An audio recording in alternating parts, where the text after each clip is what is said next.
Ladies and gems, thank you for joining me. I am Mo, and we are going to be playing roughly 1 hour of Detroit Become Human. If you haven't already seen the previous parts to this video series, I'd highly recommend going to see those first. And now that we've caught up, I want you to sit back, relax, get comfortable, and grab your favorite beverage as I guide our androids through this experience. Welcome to Detroit Become Human. So, when I switched the console on, why did I do that? I don't know. Sometimes things just come through the air and I just channel it. When I switched the console on, um, the little cool thing that happened today was this android asked me if I minded taking part in a survey for CyberLife, and I said, sure, Android. If you're free later, maybe you and Nightbot, maybe you talk to Nightbot and it'll kind of stop. Maybe that will dwindle his plans for like world domination. I don't know. But if you need me to do the survey, let's do the survey. So the survey went as follows. First question was, would you consider having a relationship with an android that looks like a human? And the world answered. The question was asked, and the world answered. 62% of people said yes. I am in that 62%. I don't know. I'm just, don't think about things. You just answer them. 18% said no, and 20% of people are just sitting on the sidelines. They're just sitting, they're just spectating. They're not actively being involved, which is, I don't know. I guess it's okay. It's fine. You can just sit there in that 20%. In fact, more people didn't know than said no, but 62% said yes. Why did I say yes? I don't know. It was just a spur of the moment thing. Sometimes it might just be easier. You could just unplug your partner or something if you just had maybe there's a mute button. Or I don't know. There's probably advantages, probably disadvantages too. I'm aware. But yeah, that was what came out first. And don't think about it too much. Just answer these questions. And guys in the chat, if you want to answer these too, feel free. I'm gonna actually pop the chat so I can see what you guys are saying. Sexy time with Chloe. I don't know who Chloe is. Who's Chloe?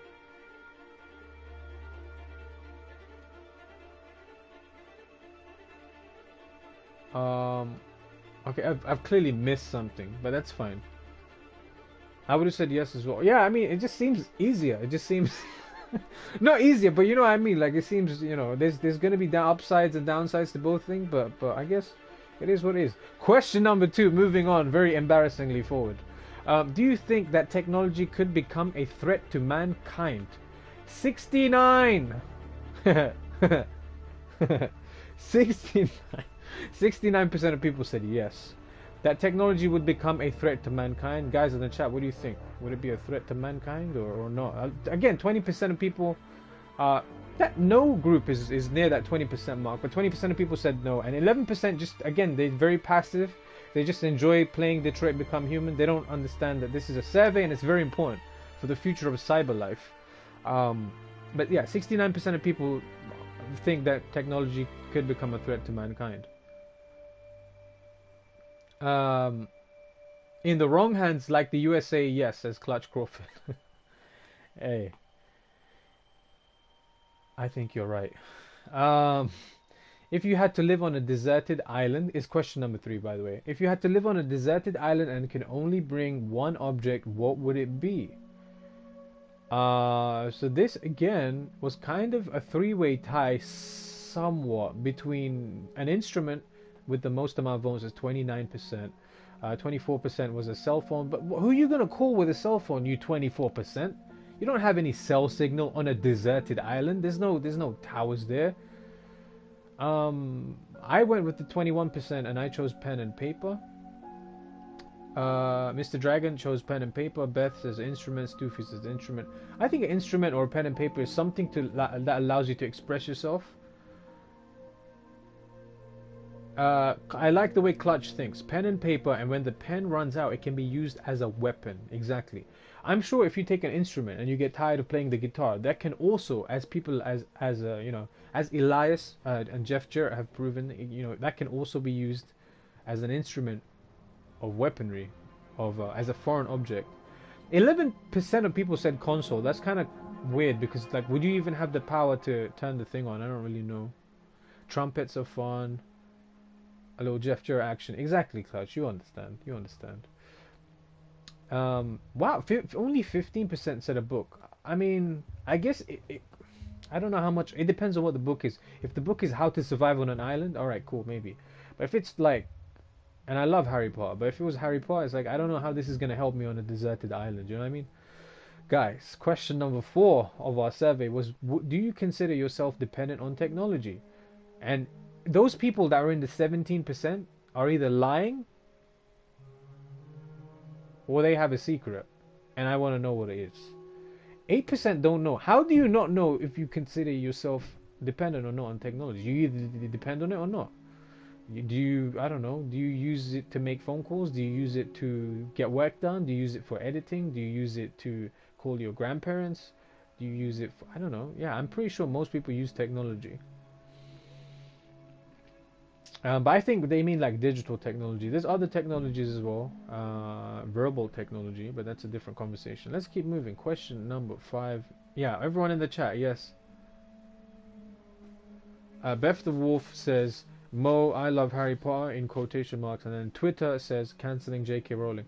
Okay, so let's talk about this. I don't know what she said, but I know there's some traction right now with J.K. Rowling. Rowling? Is it Rowling or Rowling? It's a good question. That should be in the survey. By the way, those 17% are definitely liars. Yeah, so let's go back for a second. So, how are you not dependent on technology? I would love not to be dependent on technology. Has anyone seen Ex Machina? That's also a film that I enjoyed about androids, and also it stars Alicia Vikander, I think is her name. She's very good. She plays like a android almost, or she is an android, yeah. And the setting that they have there is almost like an island with no technology apart from what's in the house, which is like super technology. So I think I could be undependent on technology for a period of time, but then I might wake up like Jared Leto did and then realize that the world has got COVID-19. Because that's a true story. That actually happened. So he was isolated somewhere. He went on a vacation, no technology, no communication with the outside world, and then he realized, fuck, the outside world has COVID. And he didn't even know about it. So like, aside from that, that's like an anomaly. That's not going to happen to you every day. But I think I could spend a few weeks without technology. I think it would be good. I think everyone needs a break every now and then. Maybe we should have a day where we just don't use technology. If technology dies, we're all screwed, says Mr. Dragon. That's very true. That's very true. The thing is, that's what I mean. Those 17% are liars because we're all dependent on technology now, whether we want to be or not. Question number 5 on the survey was, what technology do you anticipate?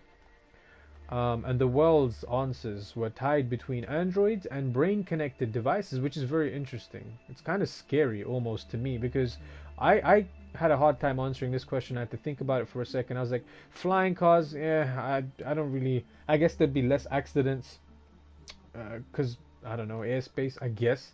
But then everyone would just be bumping into Amazon drones where they're just trying to deliver shit, and you're just ending up kind of fucking up with someone's delivery. I don't know. Flying cars didn't seem very appealing to me. Space tourism, I myself am not too invested in space tourism or kind of figuring out what's out there because we don't know what the fuck's going on down here. Why are we worried about what's out there? Maybe there's some answers, I don't know, but that's just my weird way of looking at things. But yeah, space tourism for me wasn't a big thing. And then there was androids and brain-connected devices. Now the thing about brain-connected devices, I don't want devices connected to my brain, okay? I don't need things connected to my brain interfering with my brain's frequency and how my thoughts are processed and how I feel and think and shit. I don't need connected devices to my brain. My brain is a supercomputer, and I'm fine with the way it is and the way it runs. And so should everyone else be. Like we shouldn't need fucking... Just because we're too lazy to I don't know. Before it was a case of like, you know, pick up the remote to change the channel, and then back in like the older generation would be like, you know, walk to the TV and get some exercise if you want to change the channel. Obviously this is very old example that I'm using, but in the future it's going to be a case where everything is so fucking convenient that you want, you know, just I want to be able to blink and then place an order on Amazon. No, I don't want brain connected devices because then we become zombies. We become the androids. And I do not want that for our new community, that whatever we're going to name it. I don't know what we're going to name it yet. Raza Hopkins, brain-connected devices. Brain-connected devices are like this, X stuff. Yeah, okay, guys, talk to me, because one or two of you said brain-connected devices. Stoofy's androids, Clutch is androids.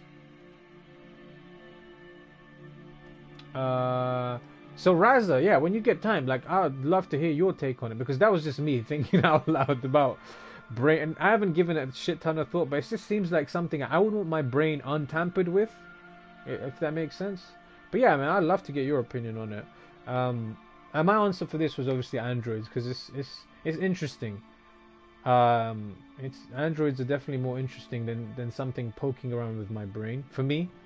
But again, everyone's answers will be different. So let's move on to question number 6. Do you believe in God? I went with... this is a weird question because even if you don't believe in God, it should ask you something like, do you believe in something greater than yourself or something outside of yourself or a higher power or something, or the universe or whatever the case is, whatever it is people believe in. Do you believe in something outside? And I think that's what they were trying to say, but they just used the G word. And I've gone with yes because I believe there's something out there. There's a power, there's a cosmic force in the universe. People call it what they want to call it. But there's I believe there's got to be something higher. I just know it. I just know it. 39% of people said no. 18% said they don't know. Okay, that's fine. I don't know why I'm giggling. I shouldn't be because everyone's different. Have you guys seen the news? The statue that got torn down? Yes. I've been seeing the news. I have been seeing the news. I've been seeing what's going on. Clutch says no. I need proof of something. Fair enough. Who thought we'd be out here talking about religion and politics and like androids and like flying cars and statues being torn down, COVID-19, desert islands? This is a good stream, guys. This is going to be a fun one today. And we haven't even really started. This is cool. But yeah, do you believe in something else? But one of the important things is to be able to discuss things and kind of like, I'm going to read out a very quick quote from Dave Chappelle. So I think I tweeted about this. And I think discussion is so fucking important right now, especially in the world we're living in right now. Definitely something we need to consider. So the Dave Chappelle, by the way, is one of my most favorite comedians. I don't know why, he's just so good at what he does. But he makes you think. So there's one quote from Dave Chappelle that says, our culture has accepted two huge lies. I want you guys to understand this. Our culture has accepted two huge lies. The first is that, oh my god, my voice just did a stutter. What the fuck? Let's start again. Our culture has accepted two huge lies. The first is that if you disagree with someone's lifestyle, you must hate or fear them. The second is that to love someone means you agree with everything they believe, say, or do. Both are nonsense. You don't have to compromise convictions to be compassionate. So I think this is, let's break this down. This is not a Chinese proverb, this is a Chappelle proverb, okay? So this is the two huge lies. So the first lie is that if you disagree with someone's lifestyle, you must fear or hate them. So me and Mr. Dragon can have a disagreement about something. But it doesn't mean we should fear each other's opinions. We should be able to discuss it. It doesn't mean I hate him or he hates me.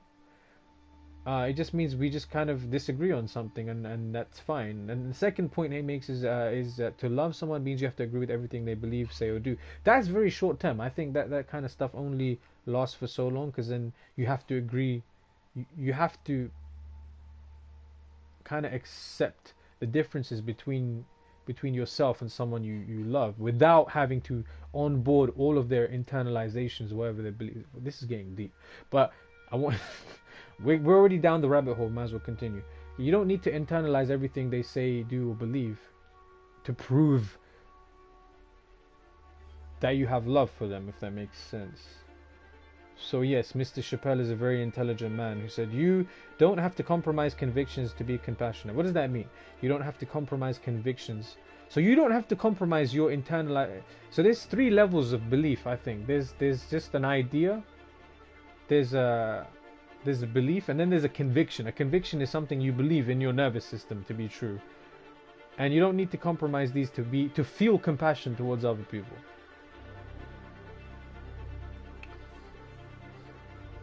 Okay, so that was interesting. We'll look into this news more when the stream is over. Edward Colston, the person whose statue was of his name, cool. I think the Nordic countries are all very atheist.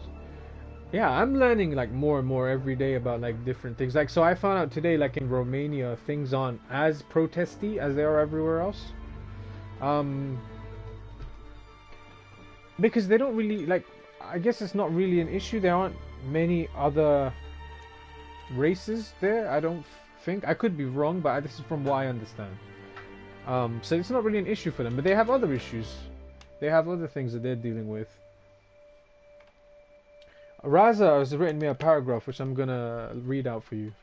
Read out for you now. But yeah, so as I was saying, there's different places that have different issues at the moment. People are tearing down statues in Bristol, I think it was, and there's all kinds of everything's very loud right now, and it's hard to get a clear message whilst everything is so loud. But it's very clear for me to read Raz's paragraph. I'm gonna do that very quickly for you guys.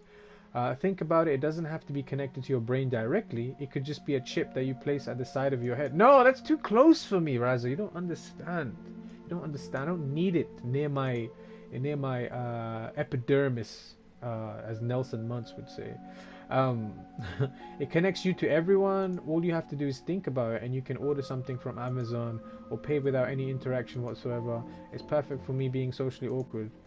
I love my. But this is the thing. So this is how we break that social awkwardness. Is we just kind of talk about things, and we discuss things like this.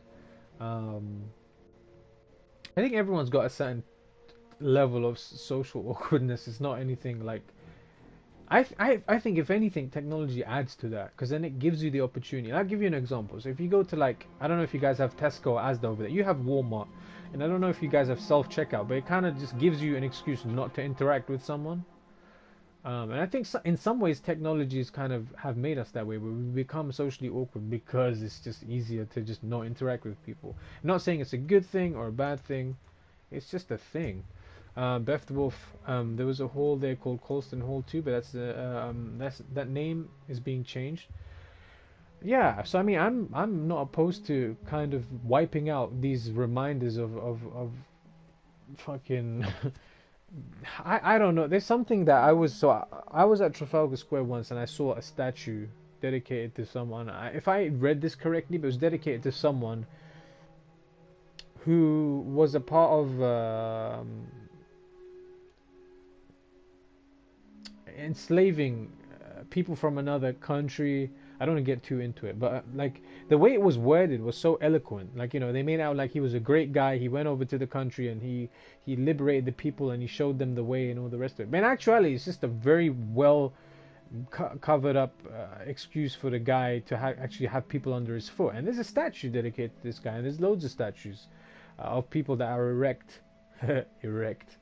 in places where, you know, it's just a reminder of like a really weird past. Like, even like there's certain holidays dedicated to people, you know, that are very questionable. Again, that's a different conversation. That's my take on it anyway. Also, the Rona.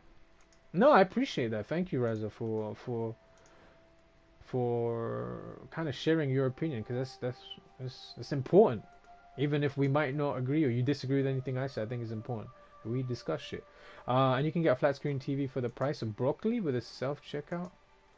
Wait, Clutch, what are you talking about? Where could you get where can you get a flat screen TV for the price of broccoli? Because I want a fucking flat screen TV for the price of broccoli. Unless broccoli's prices have gone up, if that's what you're trying to say. Because last time I checked, it wasn't too expensive. Raz, I'll be right back. Stufi, in Finland we were practicing social distancing before COVID. I think that's maybe a Finnish thing though, wouldn't you say? Or maybe it's not, I don't know.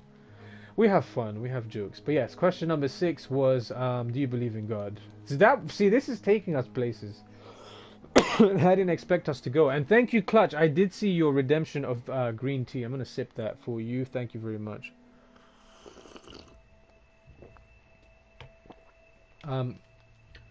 Question number 7. Would you let an android take care of your children? I had to think about this. I went with no. Because I'm just not comfortable with it yet. I mean, today the answer is no, but in what year is this set in? This is set in 2038, so in about 18 years time, my answer might be different.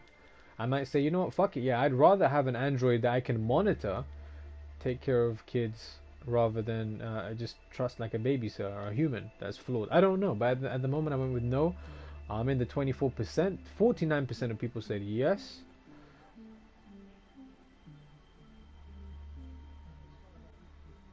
Honest answer, I don't know. Clutch Crawford says yeah, and Beth says I have not seen my friend in months. Um. Oh right, okay. Oh, Bev's talking about something else. I thought it was the answer to the survey. With the self-checkout comment, I was meaning some people steal items and place them as different items. Yeah, there's always gonna be that issue. Yeah, for sure, for sure. Question number 8 on the survey was how much time per day would you spend on an electronic device? And I'm not very surprised at this. I have more than 4 hours, whether it be the phone or doing some work on the laptop or maybe watching TV. Electricity is all around us. So I went with the 60%. How do 7%? How do you not know how much time you spend on an electronic device? You're playing fucking Detroit Become Human. You're on an electronic device, you morons. 22% of people said 4 hours. 9% of people said 2 hours. And 2% of people said 1 hour. So that 2%, that's interesting. So they don't really use electronic devices, but they'll come and they'll play Detroit Become Human, which is interesting. They must really like the game. Clutch says more. Mr. Dragon says more. Beth says more. Stoofy says more. More. Yeah, I mean, yeah. It's bad, guys. It's bad. He's bad. He's bad for us. But anyway, question number 9 of 10. If you needed emergency surgery, would you agree to be operated on by a machine? The world's answers. Yes, no, and don't know. So I went with don't know on that one, which is surprising for me. I don't know. You guys went with yes. Clutch says yes, more precise. Mr. Dragon says yes. Doofy says yes. Same reason as Clutch. Yeah, I mean, it does make sense. I mean, it's more precise. You're not gonna have a tired machine, working on you, which is good. I mean, with the doctor, they might be tired. They might make a mistake. It wouldn't be the first time we've heard of something like that. Welcome back, Raza. We were just talking about if you needed emergency surgery, would you agree to be operated on by a machine? And I went with don't know because yeah, I mean, now that I think about it, I think you guys are right. Maybe you'd prefer it to an actual person. Don't know how it's going to handle risk taking if it's acting on its own. Stoofy says don't know how it's going to handle risk taking if it's acting on its own. Yeah, so maybe in the beginning, if they have someone controlling the machine, and it's not completely independent in its operation, then maybe, yeah, maybe. Question number 10 on this survey, this pre-stream survey, is do you think one day machines could develop consciousness? What do you guys think?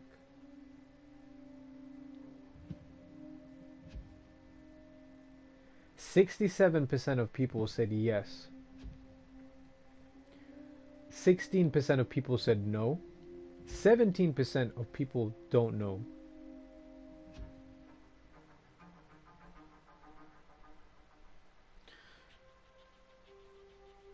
Clutch says no, I hope not. Mr. Dragon says yes. Raza says I agree and disagree at the same time. Oh, sorry, I missed that.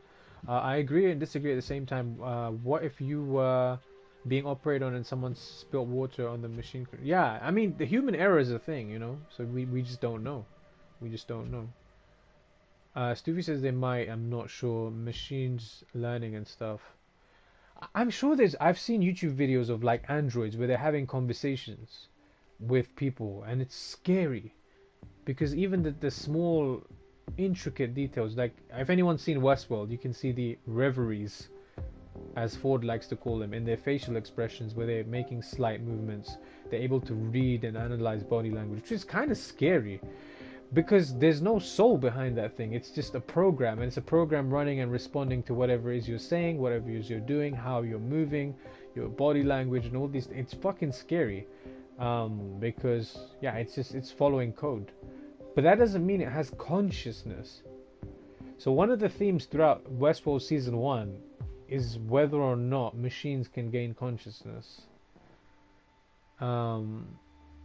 There's something about the Beth the Wolf says there's something special about an emotional relationship with a human um, that can't be replicated. Yeah, there's some factor there. There's like the soul. There's the consciousness. That's what it is. That's where is this coming from? This is so deep, guys. This is the deepest conversation. This is history right now. This is the deepest conversations we've ever had. But it's very interesting because it's like I think about these things sometimes. Mr. Dragon says this that is one step away from them making decisions themselves. Yeah.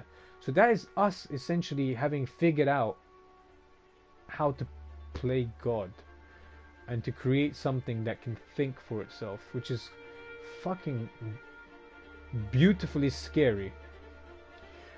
Clutch Crawford, I believe the surgery machine would be an isolated room though, and rules and regulations would be set in place to combat against wolves, drinks, maybe even people inside the operating room. Yeah, I think there'd have to be something initially to like make sure that, you know, things are working as they should.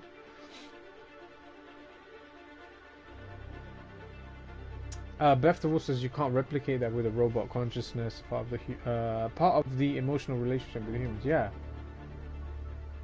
So it's strange when we see Kara in this game feeling emotions towards, you know, towards Alice. She's feeling things towards Alice. Marcus is able to break out of his programming, and then we see Ralph, who's in the abandoned house with Alice and Kara, and he's raving about RA9. RA9 will save us. Jericho will save us. And I'm still in question. Could RA9 just be programming? Could it be someone else that has developed this code that they think is consciousness, but it's not? It's code that maybe the inner circle created, or some kind of group, or some entity or some person has made this code called RA9, which is, to them, they think, okay, we're becoming conscious and, you know, we're breaking out of a program, we're not going to be fucked with. But in actuality, it's just a code that allows them to operate. Like they've been jailbroken. If anyone knows what jailbreaking is, they've been jailbroken so they can act a bit more freely, but there is no consciousness. Or is it a case of them actually becoming conscious? I don't know, but let's find out. Very fucking good conversation, guys. Of like, we've talked about all kinds of shit, and it's not even like we haven't even started. But it is 9 p.m. BST. Should we do another intro for YouTube, maybe?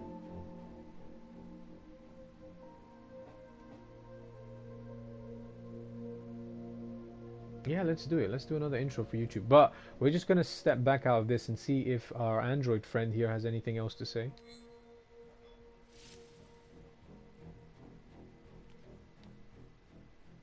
Oops. I think your saved game is corrupted. Don't lie. Just kidding. Yeah, that's what I thought. Don't be fucking with me, Android. In the options section. Thank you. Thank you, Siri bot. It is 9 p.m. BST and you are live with me on twitch.tv. That's the wrong intro. That's the Twitch intro. See, my brain is even programmed, you know? Like, I've got it down pat. But guys, ladies and gents, thank you for joining me. I am Mo and I will be playing... That sounded wrong. Okay, take two, take three. Take three, guys. Take three. Okay, straight face. This was fun. This was fucking engaging conversation. I fucking love you guys. Ladies and gents, thank you for joining me. I am Mo, and we are going to be playing roughly 1 hour of Detroit Become Human. This will be... Oh, okay. Start again. I can normally do this in one take. I can normally do this in one take. Ladies and gents, thank you for joining me. I am Mo, and we are going to be playing roughly 1 hour of Detroit Become Human. If you haven't seen the previous parts to this video series, I'd highly recommend checking those out first. And now that we've caught up, I want you to sit back, relax, and get comfortable as I guide our androids through this experience. Welcome to Detroit Become Human. Your parameters have been saved. Your parameters have been saved. Alright guys, so here we go. Loading screen Jones. This one actually takes quite a while. So this gives me an opportunity to quickly check the people in Twitch chat. 22, 23%.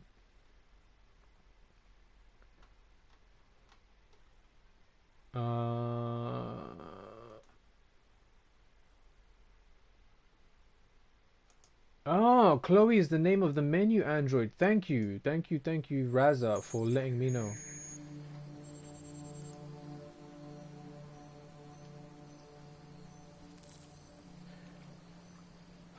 Find Amanda. Okay. So this is our primary objective at the moment, is to find Amanda. Oh, sorry, our secondary objective is to find Amanda. Our primary objective is to put some time on the clock, which we have done, and we are off.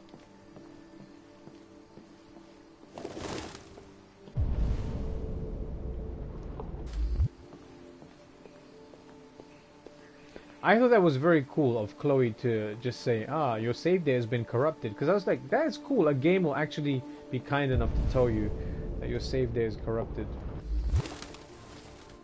But she was just kidding. So she has humor. Humor is it coded in, or is she actually got them jokes? Or is she just, I don't know, is it just programmed in? I don't know. There seems to be a lot of birds flying around. And guys, just forewarning, there are going to be points where I'm so immersed that I just forget to talk. So please forgive me beforehand. That looks very cool. This looks very artificial as well.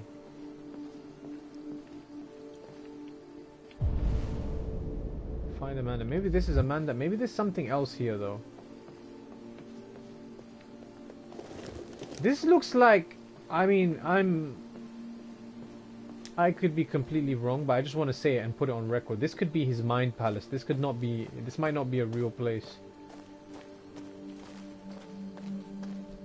Because I've heard that term used in this game so far. Mind palace.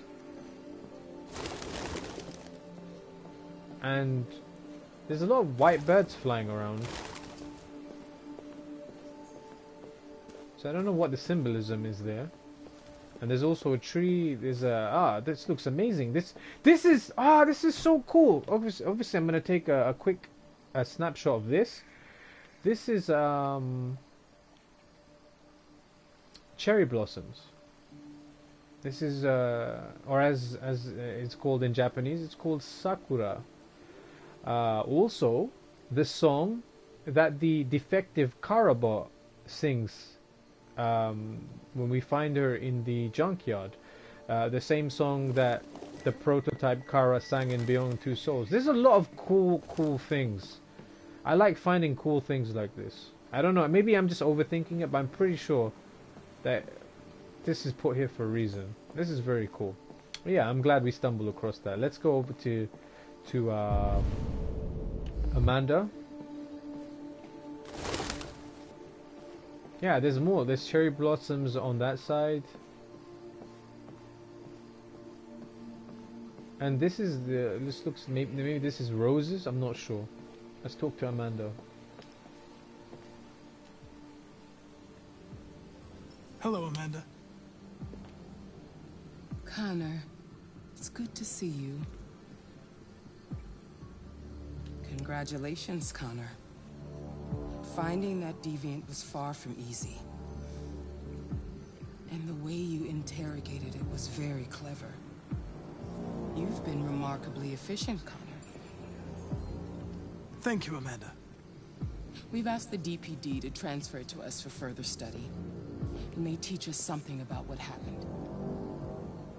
The interrogation seemed challenging. What did you think of the deviant? Simulation, intervention, deviancy. He was traumatized. It showed signs of PTSD after being abused by its owner. As if its original program had been completely replaced by new instructions. This Lieutenant Anderson has been officially assigned to the deviancy case. What do you make of him? He's unpleasant, he's dysfunctional, he's intriguing. I'm unsure. Because I'm just an android. He's obviously not what I was expecting. But I don't have enough information yet to form a definitive opinion. Unfortunately, we have no choice but to work with him. What do you think is the best approach? Friendly, adapt, indifferent. I don't know. I mean, I think we should adapt, because I think this is what Connor has been doing so far. So in our story so far, Connor is the type of person that adapts and gets the job done. I will adapt to his personality. It is in the best interest of the investigation that I avoid conflict and try to accommodate his psychology. More and more androids show signs of deviancy. There are millions in circulation. If they become unstable, the consequences will be disastrous. You're the most advanced prototype CyberLife has ever created. If anyone can figure out what's happening, it's you. You can count on me, Amanda.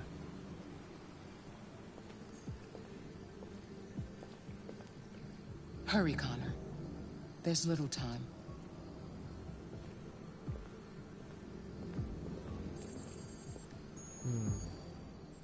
He seems suspicious, and at the same time she seems perplexed by his choice of choosing to adapt to a different personality, even though we need to get the job done.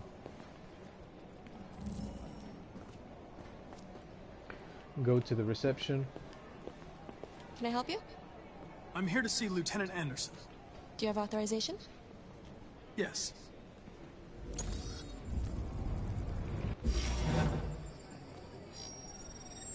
Lieutenant Anderson hasn't arrived yet, but you can wait at his desk.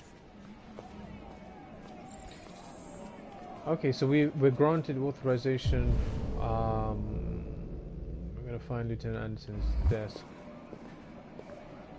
So yes, guys, if you're in the chat, you know that I check the chat after every scenario. So if you see someone new come in, or if anyone says anything, if anyone's new and they say anything is what I meant to say, just, you know, welcome them in, say hi, and yeah.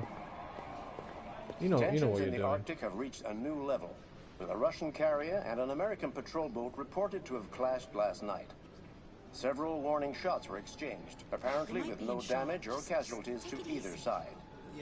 The Minister for Defense, Dennis Riggs, has spoken of intolerable provocation that cannot go unanswered. The countries in the region, particularly Sweden and Canada, have called for military forces to withdraw and an international conference to be held. So far, there has been no response from either Moscow or Washington. We'll keep you informed minute by minute as the situation develops.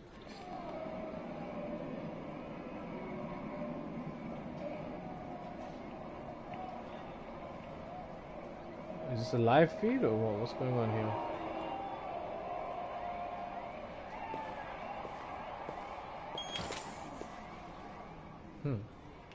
Restricted area. There must be something else we can do here. There must be something we can do here.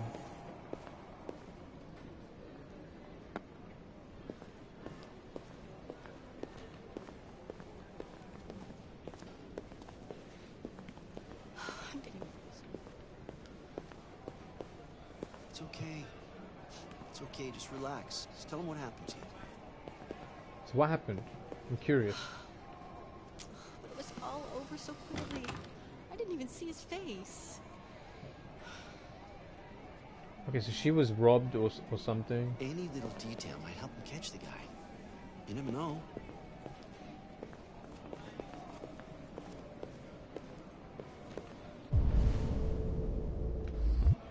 Okay, so I don't think there is anything we can do, and if we can do something, then I'm about to miss it because we're going to go through here.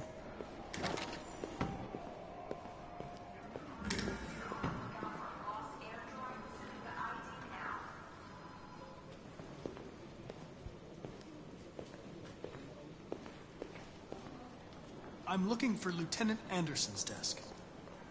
It's that desk right there. She's also an android.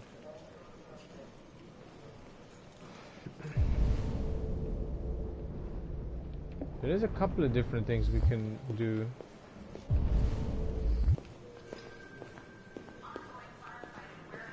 Yeah, so he's still very much locked in his programming. And we have a certain amount of free will. Oh, I say free will, but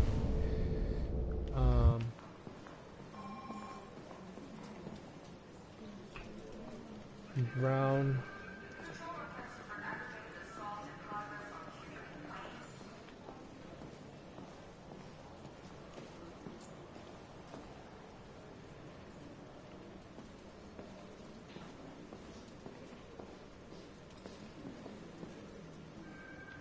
No name.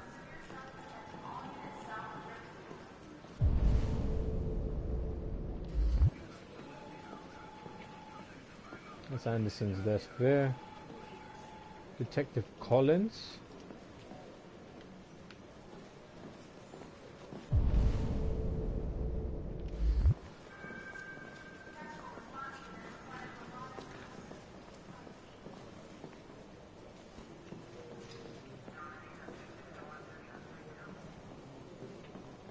Okay, so it looks like I can only look at the actual names.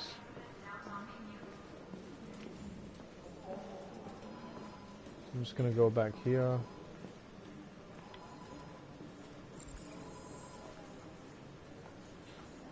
Excuse me. Do you know what time Lieutenant Anderson usually arrives? Depends on where he was the night before. If we're lucky, we'll see him before noon. Thanks.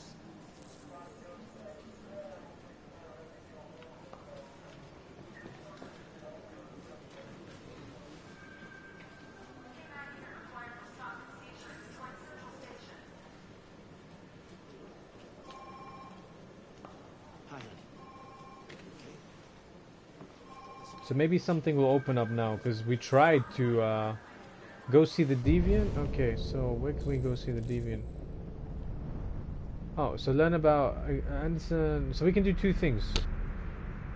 We can go see the Deviant, or we can examine the desk. Explore the police station. Maybe we can examine the desk since we're here, I guess.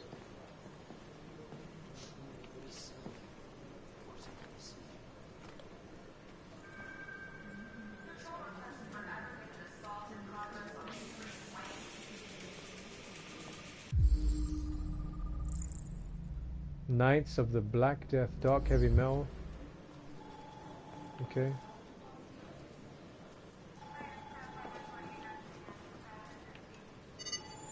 Call Hank Anderson. Hi, this is Hank. Not here at the moment. You can leave a message if that's what turns you on, but don't expect me to call back. Beep. Whatever.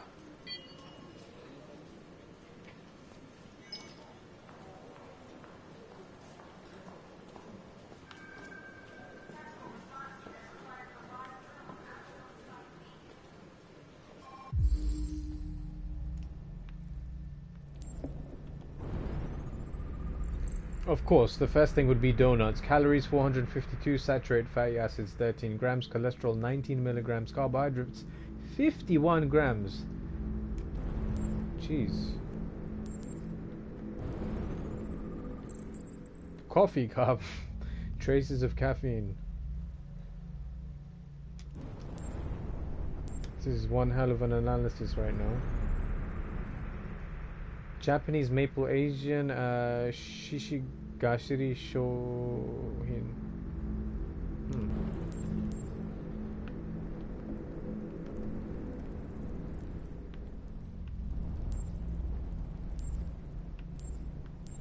One, two, three.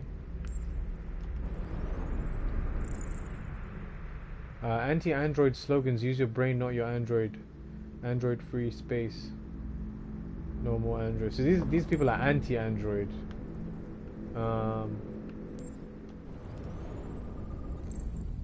Matches origin. Jimmy's bar. Wood phosphorus. Okay, so that's where we met him. So he must frequent the place. Detroit baseball cap, basketball cap.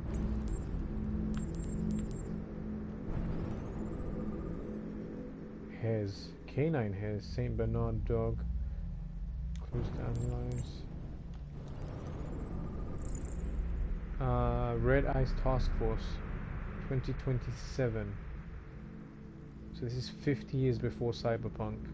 Multi-department unit responsible for Red Ice network dismantle.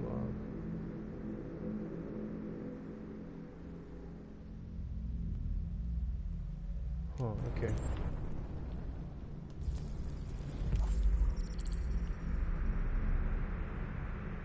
Detroit police dismantle a network of red ice dealers. More than 50 arrests throughout the country. Detroit's Finest has dealt a massive blow to the city's growing red ice epidemic, with a number of high-profile dealers and suppliers now behind bars and narcotics seized with a street value of $500,000. Detective Hank Anderson, a young but hugely talented detective, is said to have been instrumental in the operation, which took months of planning. The DA described the work of Detective Anderson and his colleagues as model investigative police work. Detective Anderson promoted to the rank of lieutenant. Lieutenant, that's what it stands for. Becoming the youngest lieutenant on the Detroit Police Force. Lieutenant Hank Anderson was among the most decorated detectives in DPD's recent history, securing a number of high-profile arrests and serving as an integral member of the force. Captain Fowler said the promotion was long overdue, describing Anderson as among the most talented police I've ever worked with. The new lieutenant is expected to rise quickly through the ranks of the department and is already being tipped as a future commissioner. New record seizure of red ice in Detroit. Nearly a ton of red ice discovered in the hold of a boat after a long investigation conducted by Lieutenant Anderson of the Detroit Police Force. Okay.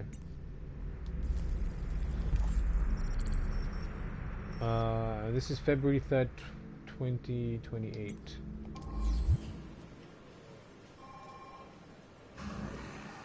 It's good to see you again, Lieutenant.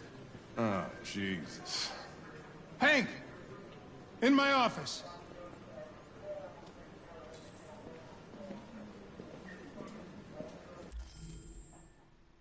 So we can either enter and listen in or explore the office. I think we should enter and listen in. Seeing as we've already started to examine the character of Hank Anderson.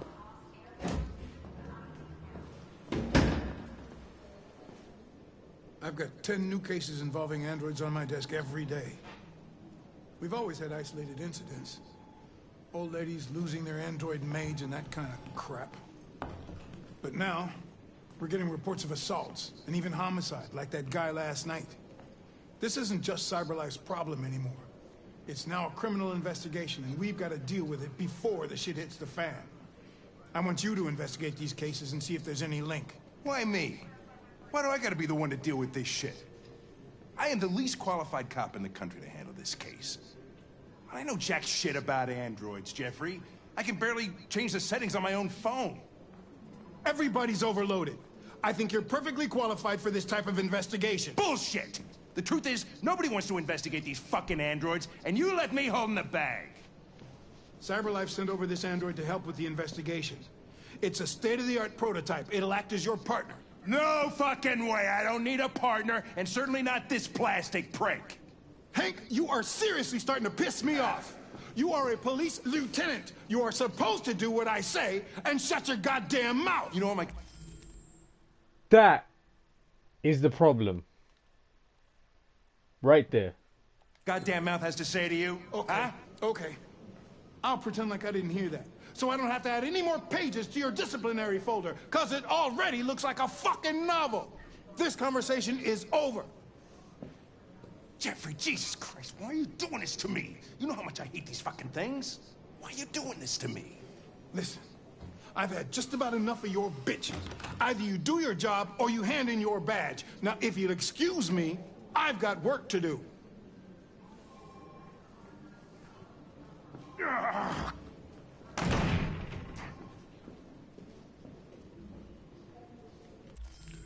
Anderson, positive, file, leave. I would like to start reviewing the case files. Can you tell me where I... Talk to Hank. Close the door on your way out. Have a nice day, Captain.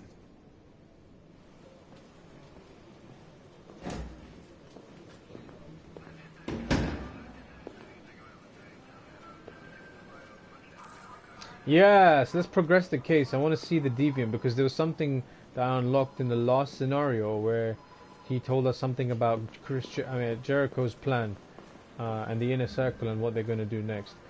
So Captain Fowler is unavailable now. Okay, fine.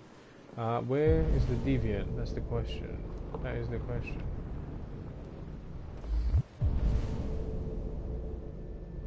Go see the deviant, check on Hank. I want to see the deviant first. So that's the meeting room, the break room. It looks like this might be where they've detained.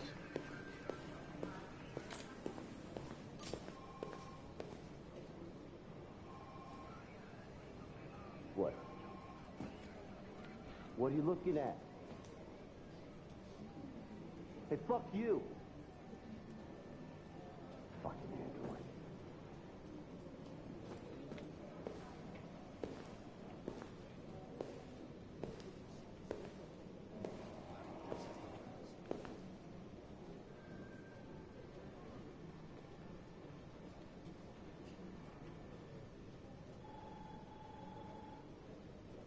They're going to destroy me.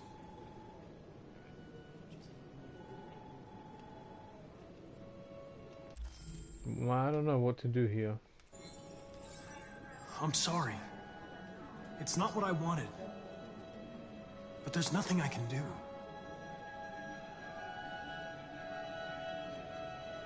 I know there's something you didn't tell me.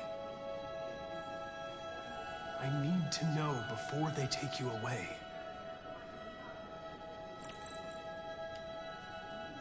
The sculpture you made. Tell me more about it.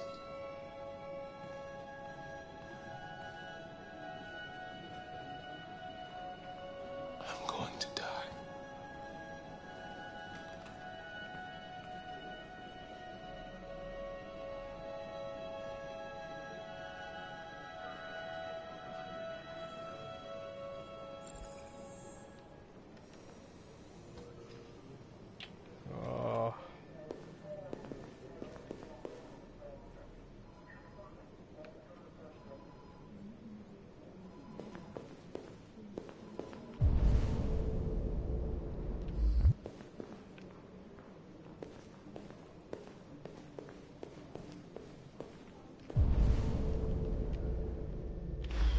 Okay, so let's check on Hank.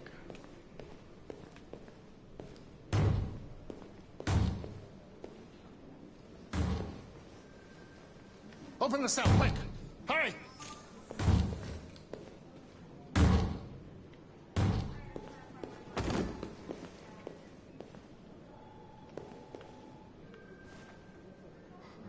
I'll call CyberLife. Clean this mess up.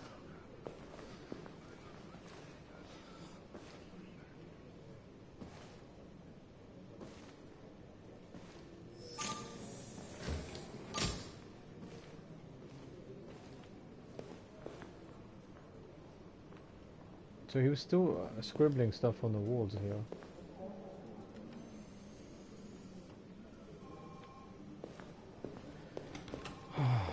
Okay, so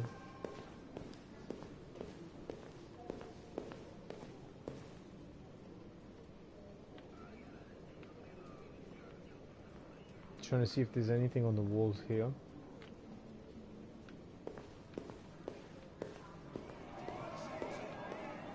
And now I need to go check on Hank. Something happened. There was some noise. What happened there?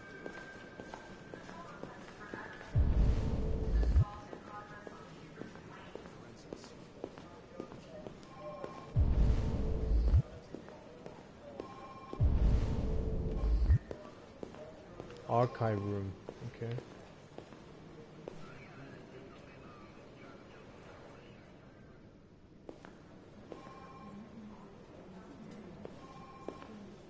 So we can't check the archive room just yet. We can check on Hank. Okay, so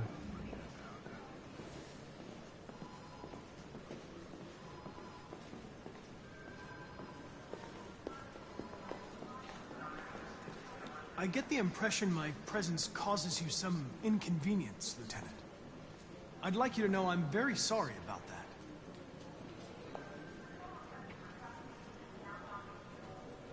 In any case, I'd like you to know I'm very happy to be working with you. I'm sure we'll make a great team. Is there a desk anywhere I could use? No one's using that one.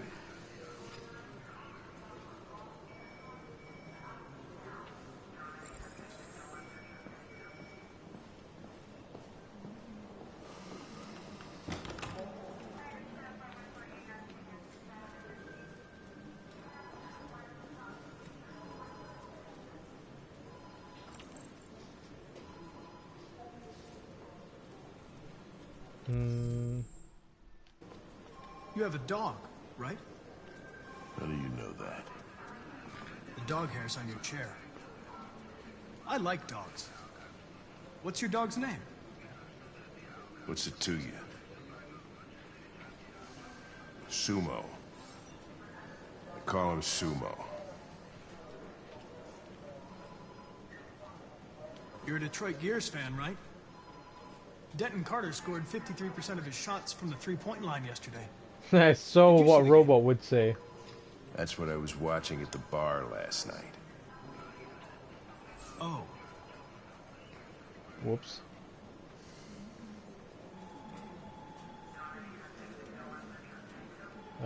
Music. Do you listen to Knights of the Black Death? I really like that music. It's full of energy. You listen to heavy metal? Well, I don't really listen to music as such, but I'd like to. This is an interesting conversation. We're not going to talk anti-androids. I don't know who Fowler is. Does anyone know who Fowler is? What is Fowler? Let's just check it. Have you known Captain Fowler for long? Oh, okay, got it. Yeah. Too long.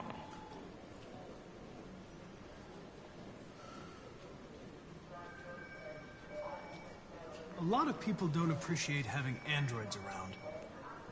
I was wondering, is there any reason in particular you despise me? Yeah. There is one.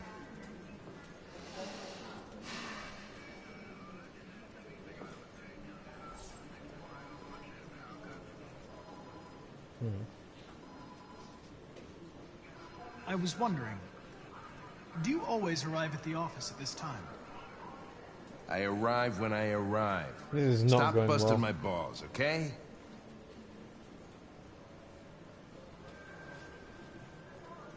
If you have any files on Deviants, I'd like to take a look at them. Terminal's on your desk. Knock yourself out.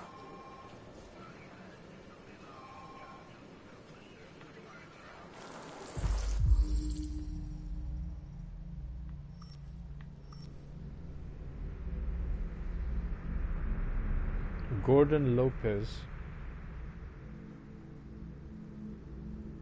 Plaintiff reports that he left his android at home as usual when he went to work. When he returned, the android was nowhere to be found, no trace of a break-in in the apartment. The android may have left the home without being ordered to. So the victim is Gordon Lopez. This is the AL series.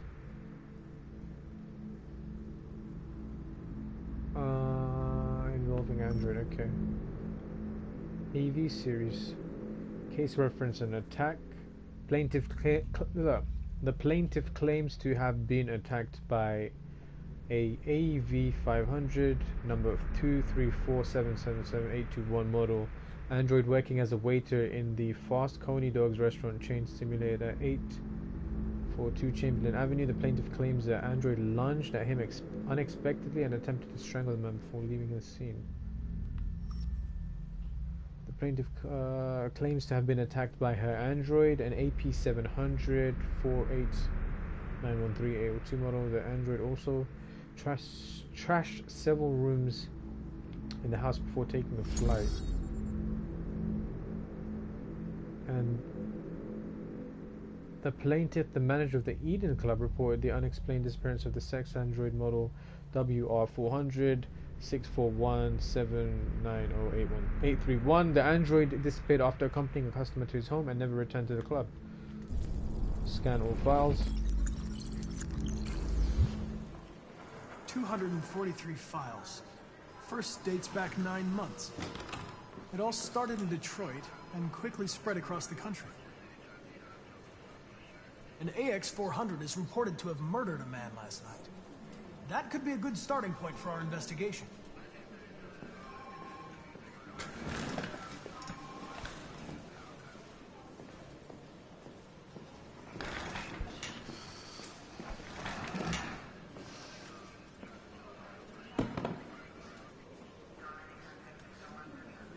Let's be I understanding. understand you're facing personal issues, Lieutenant.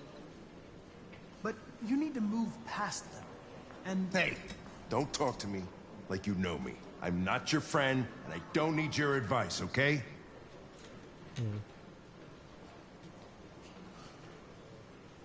Determine, resign the mission. Resign the mission? Or be determined, I don't know. Or threaten. I don't think threatening him is gonna work, but I think maybe resigning the mission might be something to consider. Maybe. Sorry, I'm just checking the chat. Thank you for the posture check, Cookie Monster Jones. I will check the posture. Yes, it's kind of slanted at the moment. I'm gonna sit up, and thank you for the redemption of the green tea. Since I checked the chat, I see determined, so that's what we're gonna go with, guys. That's what we're gonna go with.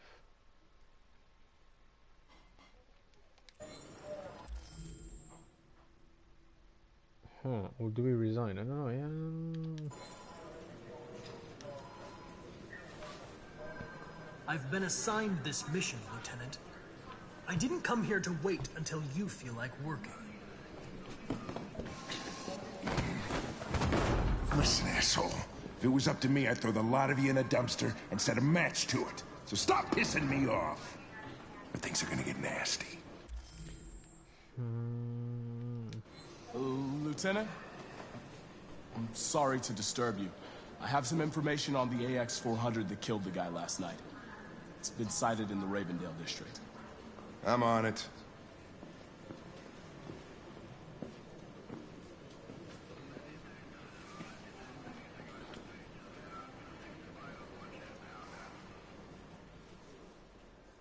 So he's having issues fitting in, waiting for Hank.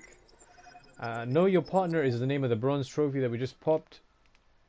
And we're quickly going to have a look at the flow chart here.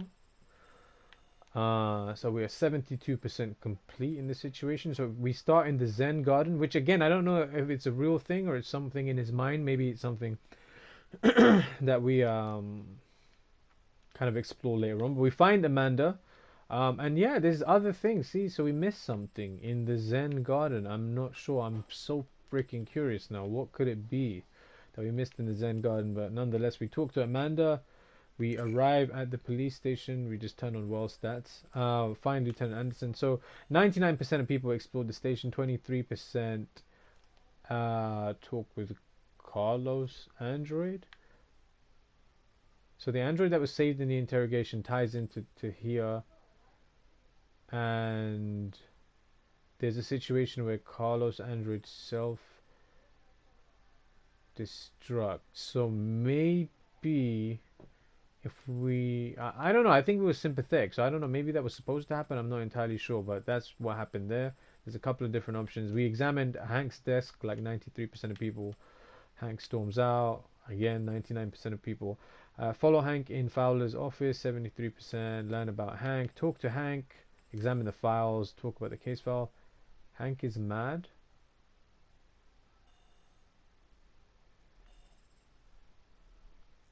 Okay, so I mean all that. Okay, so now it seems like our approach to Hank was irrelevant, because although we tried to find out about his music and all the rest of it, like it turns out that this is pretty linear.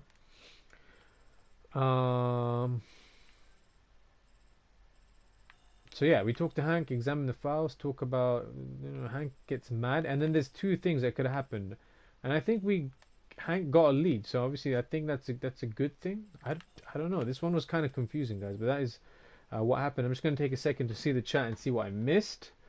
So we have some Chinese proverbs, which I will get to in a second. So what were we talking about? We talked about a lot of things today, guys. Right, okay, so.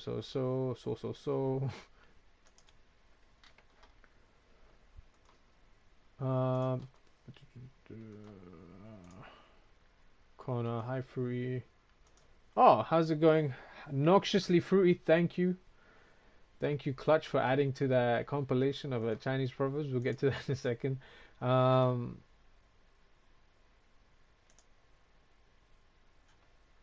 Mr. Dragon 1987. Why is it that when I heard the name Amanda, it reminded me of the scene Infinity War? The one with the where is Gamora, who is Gamora, why is Gamora? I could not tell you why that reminded you of Infinity War. I'm trying to remember that scene myself. It's not coming to mind. Infinity War. No, yeah, Noxiously Fruity, thank you for joining us. Raza, the color white symbolizes innocence, so it means that the Connor is still innocent and hasn't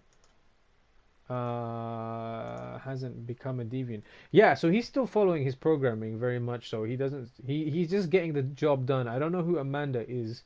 Amanda might be a human, she might not, she might be in his head, it might be like an oracle type thing where maybe she's his, I don't want to use the word consciousness because being very careful about that.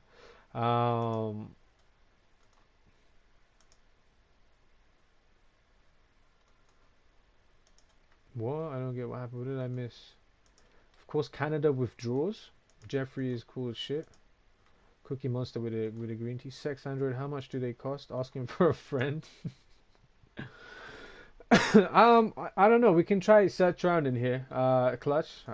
We can see what the prices are in the game, and that'll probably give us an indication, and also give us maybe another 18 years of waiting, maybe. Determined. Yeah, so that whole thing, and Stoofy said resign. So after I pressed determine and I saw that situation, I was like, maybe Stoofy was right. Maybe we should just resign the case and see what his reaction is then. But my reaction right now is the fact that I've got to do 1, 2, 3, 4 Chinese proverbs, which is great. I was talking about the white birds when you said there was a lot of white birds. Yeah, I mean, I guess it's definitely symbolic of like liberty, freedom, innocence, all that good stuff. But yeah, again, I don't know if it's real or it's in his mind. I'm curious about a couple of things, so I don't know if that's in his mind or it's not in his mind, or I don't know what the case is. And I don't know if Amanda's real.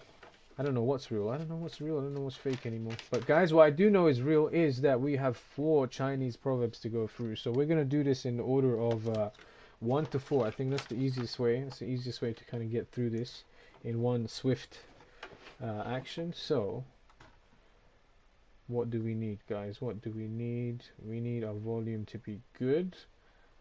Mr. Dragon 1987. When Iron Man, Doctor Strange, and Spider-Man are in space, and Star-Lord comes in and asks, "Where is Gamora?" and Iron Man says, "I'll do you one better. Who is Gamora?" And Drax says, "I'll do you one better. Why is Gamora?" Oh, okay, yeah. I remember the bit. Why did Amanda remind you of that? Is there a number 5 for Chinese proverbs available? I don't know. What could number 5? Maybe there could be another channel point that we do for something else that's not Chinese proverbs. But this at the moment is going good. We have 1 to 4. So we're gonna go from 1 to 4 very quickly. So where are we? We are over here. So I'm gonna try. This is good. This will give me a practice for doing these Grand Slam redemptions when everyone just decides to redeem Chinese proverb at the same time. And of course, the first one is gonna be a fucking 4-line proverb. Number 1. So who had number 1? Number 1. Raza had. So Mr. Dragon number 1. Raza's 2. Clutch 3. Beth's 4. Okay, this is cool. So you guys made it easy for me. So I can do it in the order that they were redeemed. So yeah, let's do this. Let's do this very quickly.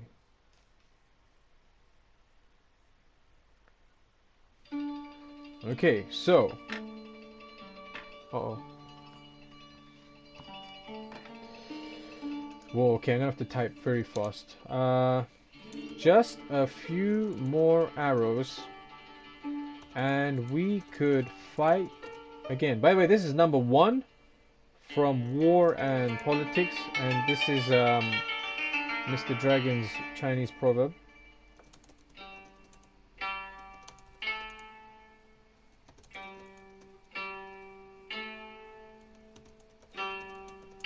This is an essay that you're getting. You're getting your money's worth today. Hopefully it's one that we can make sense of.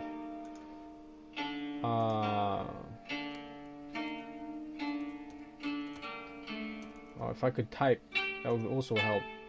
Arrows and our swords and spears are broken, lest we be captured at daybreak.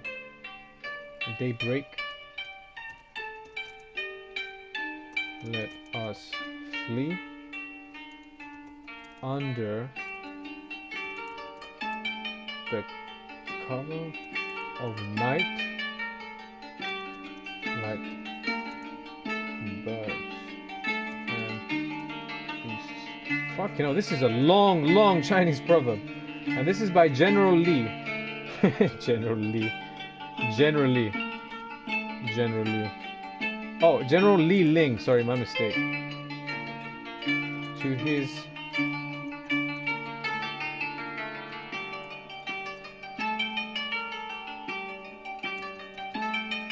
bloody hell, we're gonna be here all day writing up this one proverb. From the Western Han Dynasty. Okay, hold on. I need to concentrate. Fucking hell, this is a long Chinese proverb. Just do a proverb for number 4, then the rest will waterfall down. 3, 2, 1. Well, that's the thing, because it's easier for me to go through like 1, 2, 3, 4, because it's just sections of this mystical book. So it's fine. I can get through them very easily. Hopefully, if I can just type them. Okay, so Chinese proverb for Mr. Dragon. Just a few more arrows and we could fight again. But our arrows are gone and our swords and spears are broken. Lest we be captured at daybreak, let us flee under the cover of night like birds and the bees. So, there you go in the chat. I'm going to write down that Mr. Dragon 1987. This is going to be weird because when you become the Night Wolf, I'm going to have to analyze this all differently. But for now, you claim this on the 8th day of the 6th month of the 20th year whilst we play Detroit Become Human. So again, just a few more arrows and we could fight again, but our arrows are gone and our swords and spears are broken. Lest we be captured at daybreak, let us flee under the cover of night like the birds and the bees. So what does that mean? What does that mean, Mr. Dragon? If you want to analyze it, go ahead and analyze it. I think it's something to do about retreating. It's something about knowing when you don't have enough resources and when you kind of need to take a powder. And you know, in wrestling, the term powder means to back up and to roll out the ring. So that's a self-explaining one. Yeah, I mean, generally we have to go through. So I did that generally because it's by generally. I'd have to explain these and break them down. But this one is generally quite, and I'm saying it unintentionally. It's quite straightforward. So we have to kind of, I guess, retreat. Yeah, retreat when you don't have enough resources to kind of do any damage. But I think that's what it is. Oh, thank God, whoever claimed. So Raza, welcome to the Chinese Proverb Club. Let's get some music going for you. So Raza, your one is going to be very nice and sweet and very simple and very easy to type, and it is half a truth engenders a new lie, and this is a traditional. So it's not by a person in particular, but I think this is a brilliant one for your first one. Generally is making me pop. Yeah, generally speaking. So half a truth engenders a new lie, and you went with number 2. So that's about honor and friendship. Generally is a good brother. I agree, Clutch. He's a good brother. With some good Chinese proverb quotes. But yes, Raza, half a truth engenders a new lie. Let me write down your name. Welcome to the book, by the way. Raza Hopkins. Raza with 2 Z's, like Taz when he was in the WWE. Hopkins Jones. redeeming this on the 8th day of the 6th month of the 20th year, whilst we play Detroit Become Human. Awesome. Okay, so let's move over to section number 3, which is work and wisdom, and we have another kind of a long one. So General Lee Nightwolf. Okay, so this is another long one, so I'm kind of gonna say this out, and then you guys can give me what you think. Who was it that claimed number 3? So Clutch, this is you next, buddy. You got a long one. You got a couple of lines here, so I'm just gonna read it out. So it says, before I begin, I rest my mind and expel all distractions. Okay, so before I begin, I rest my mind and expel all distractions. Then I go, by the way, this section is section 3, and it is work and wisdom. Then I go to the mountain forest. Okay, this is going places now. And select Raza, I think you hit the nail on the head. If you give half of a truth, it means you create a new lie. So like a half a truth is almost like a lie. It engenders a new, it creates, I think you got it. You got it, man. That's a nice, sweet, short one for you to start with. So that goes into your pile of Chinese proverbs. So what was I saying? Then I go to the mountain forest and select the best wood. Bloody hell, Clutch, what are you up to with this? Then I keep, this guy's giving a biography. This is not a Chinese proverb. Then I keep my mind on my work.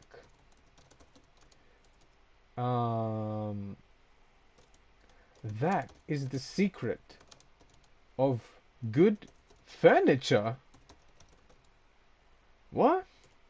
Okay. But I'm gonna type out for you in a second. This is by Queen the Carpenter. Okay, so that makes some sense. So this is a carpenter who makes good shit. Good shit. Stops.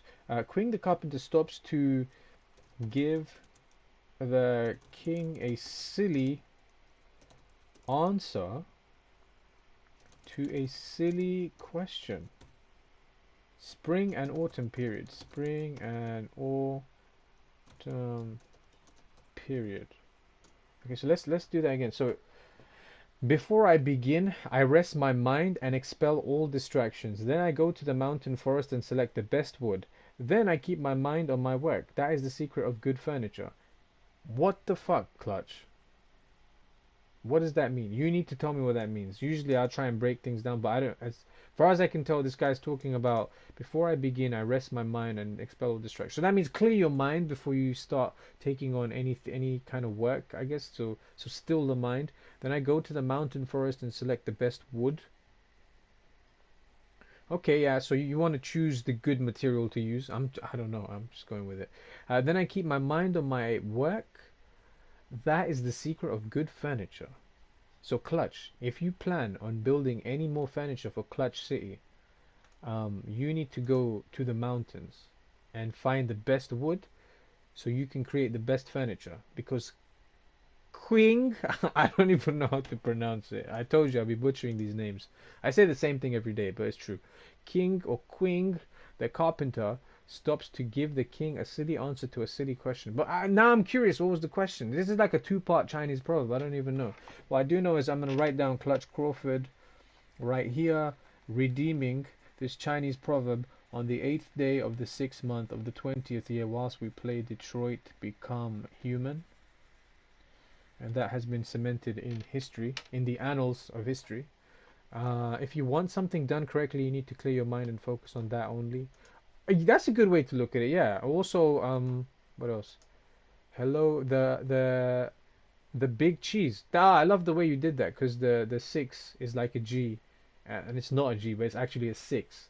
So you are the big cheese. Hello, how are you doing? Thank you for joining us. Thank you for saying hello. It means a lot. We're just going through some Chinese proverbs, and I believe we have one more for Beth the Wolf. But before I do that, Mr. Dragon, before you do any task, clear your mind and focus on getting the best material for the task. Only then can you build something. I think, do you know what? Bloody hell, Mr. Dragon, he just He just smashed it. He hit it. He hit the nail on the head.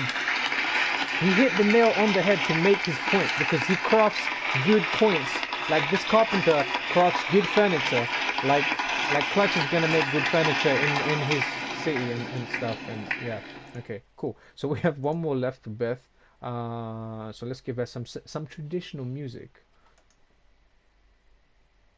75% of the time I'm called the by six cheese. So did I get it right or did I get it wrong? I got more pasta. Beth Beth with the pasta. Nice. You're one of the only streamers who understands the six as a she. You know, it's because I understand you. I understand where the sentiment came from. Because when someone sees that, they might see something else. What I see is different from what other people see, which is why I think we're very different here. We're very unique in the way we perceive things.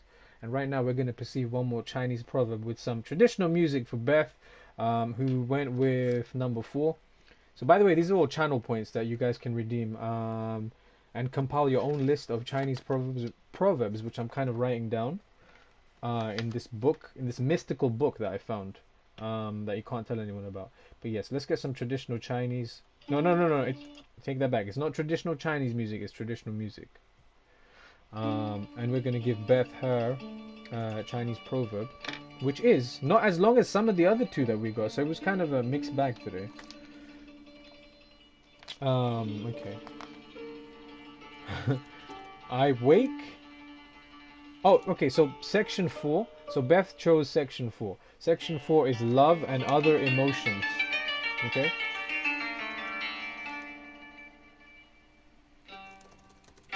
This one is nice and short.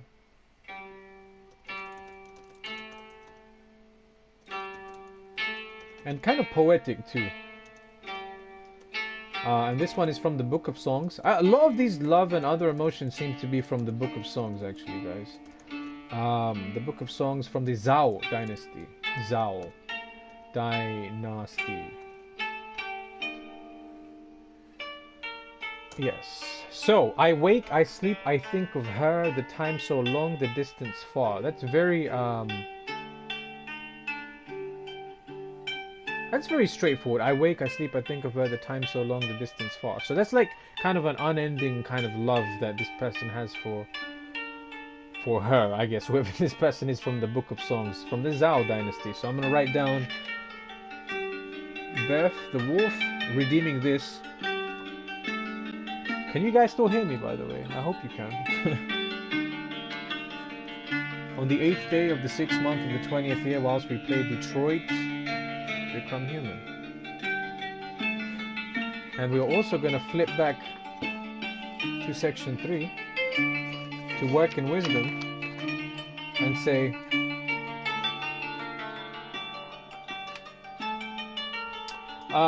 the big cheese. Never let it be said that Chinese aren't romantic. No, there's a whole section on love and other emotions. But right now we're going to section number 3.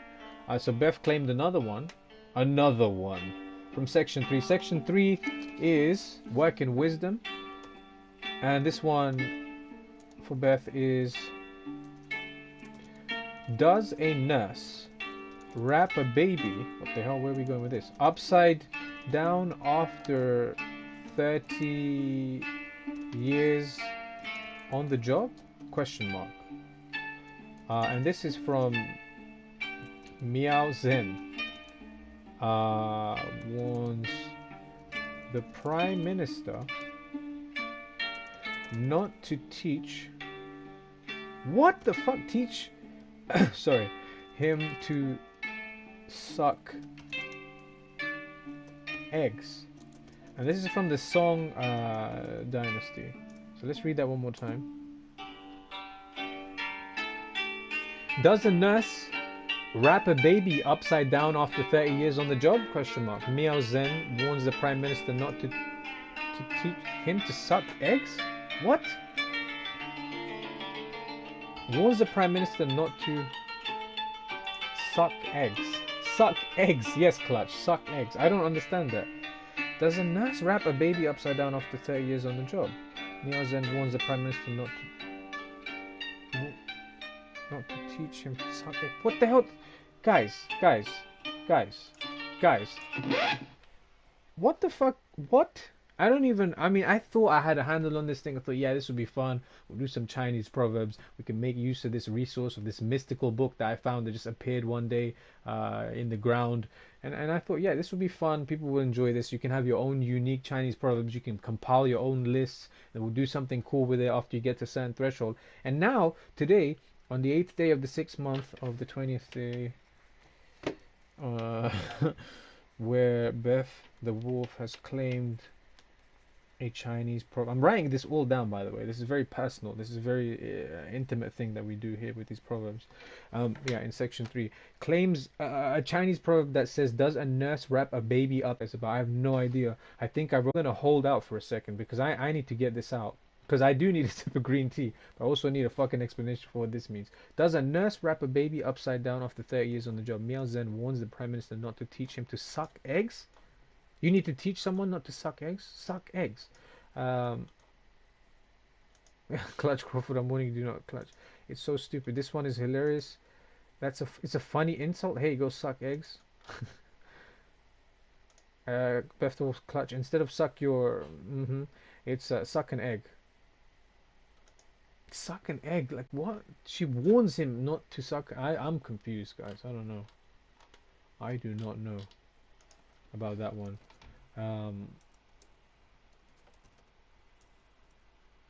Did I miss anything else? I mean, it might be poorly translated, says the Big Cheese. I wonder what the original line is. Anybody here? See, this is what I like. This is the introspection that we fucking need. Is someone to kind of be like, you know what? Because at the moment, like some of you know, I'm learning Japanese, along with Stufi, who's kind of ahead of me, and we're using the same thing.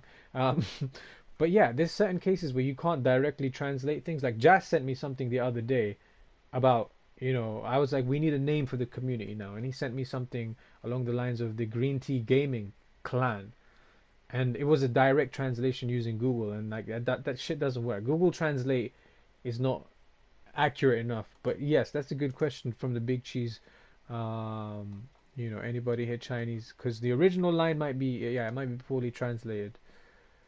Jas B also learning Japanese recently. Yes, we've got him on the path to. Clutch Crawford from the land of Canada says, I can speak Canadianese. Canadianese. See how I did that? I did it in one flow. I didn't even need to try and assess how that word is written. I know it's Canadianese because I know you, Clutch. And Beth, I'm not gonna acknowledge that word, just because it's not a thing. But yeah, guys, that was beautiful. So we did like 5 Chinese proverbs, which is great. That was very Canadianese of you, brother. Brother, baby. Yeah, that was very cool. So we did 4 Grand Slam, and then Beth went back for another one from section 3, which was Work and Wisdom. And yes. And the Big Cheese asking the big questions, which is very good. So yeah, let's continue with maybe one more scenario. I'm going to minimize the chat for the moment. Hopefully everyone is good, everyone's comfortable. Whoa, 321 messages. And it was unfortunately from fucking Nightbot. This guy trying to promote my Twitter and YouTube. How dare he, whilst we're trying to have a fucking conversation. Pardon my French, by the way. Mo, what was you tweeting about, by the way, that song? Which one? Which song? Music is like ingrained in my life. Battlefront 2 is downloaded already. Nice. I don't know, Beth. But Judas by Fozzy, I think. The one you can't use. Oh, okay. We'll talk about it. Once we finish this next scenario, I'll tell you the situation from the Twitter. Okay? So, yeah, get comfortable, guys. And thank you, Clutch. I'm going to have that sip of green tea now. Appreciate Clutch City Jones. Let's continue.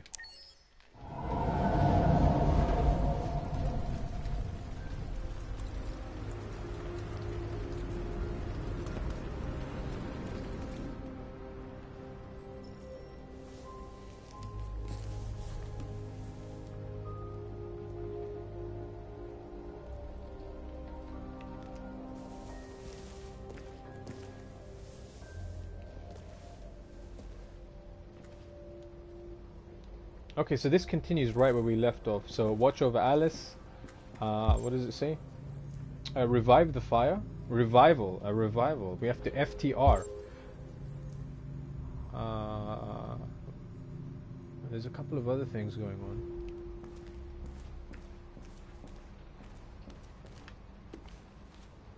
Detroit today. Cyber wildlife. US life expectancy now 71. That's very high. 0.4% of the world population holds 94% of the global wealth. Cyber wildlife. I'm so glad Clutch redeemed that sip of green tea before we continued.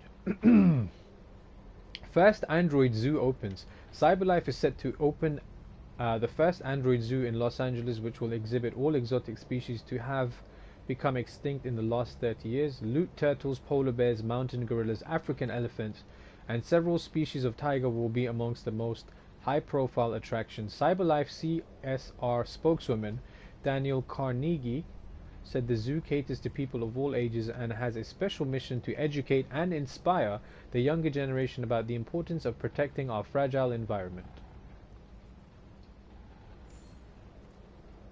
First Android Zoo. Though some environmentalists have claimed that the zoo will diminish popular concern for the extinction of real animals, it's difficult not to be enthusiastic about technology being used to recreate vanished species. The animals themselves have yet to be unveiled, but CyberLife promises that they will be more real than the real thing. No doubt an ideal weekend trip for the family. I don't know how I feel about that, but yeah. Next article is about the land of Canada. So, Canada, still Android-free zone. Canada, where the air is clean and the welcome is always warm. Discover the landscape, discover the wild, discover Canada. Canada still Android-free zone. Despite the United States... Let's start again. Canada still Android-free zone. Despite the somewhat United States voting in its Android Act as early as 2028, the Canadian Parliament has yet again pushed back its decision on whether to permit Androids in the country. As a result, Androids are still not sold in the land of Canada and have no official status in the country. That's cool. This is great. So I can actually see the land of Canada. So there's Quebec, Ontario. Right there on the tip of the bottom, somewhere there is Clutch City. Somewhere. I don't want to say exactly where, but it's somewhere there. Manitoba, Winnipeg is in Manitoba. Oh wow, this is cool. This is actually the first time in maybe ever that I've actually studied a map of Canada, and it's through a video game. Okay, video games are important. Saskatchewan. I've heard all these names. Saskatoon, Regina, Alberta, Edmonton, Alberta. Yeah, I know these places because this is where some of my favorite professional wrestlers are from. Northwest Territory. So where is Newfoundland? Newfoundland. Ah, I see it. Okay, so it's on the top right of Quebec. So this is cool, guys. We have a geography lesson at 10:06 p.m. BST on Twitch.tv. But yes, with Androids continuing to feel unprecedented growth in the US economy, yet contributing to record levels of unemployment, the arguments for and against putting them on sale in Canada rages on. But for the time being, the land of Canada remains an Android-free zone. Maybe that's a good place to escape to. Maybe that's something for Kara here.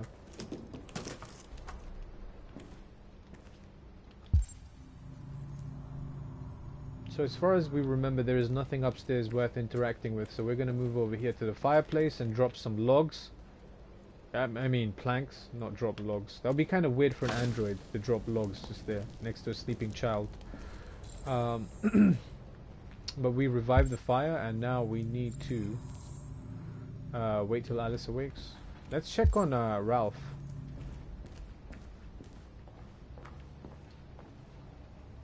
Okay, so Ralph isn't here anymore, but his writings on the wall are still pretty apparent. So this is UF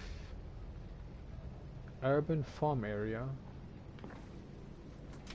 Not sure what that's for. Camera panned in on the deer's eye for a second there, not sure why. RA9.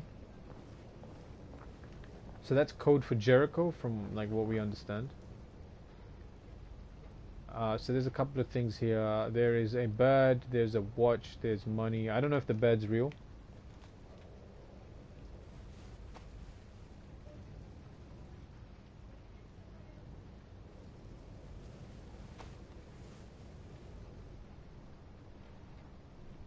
I don't know what that did.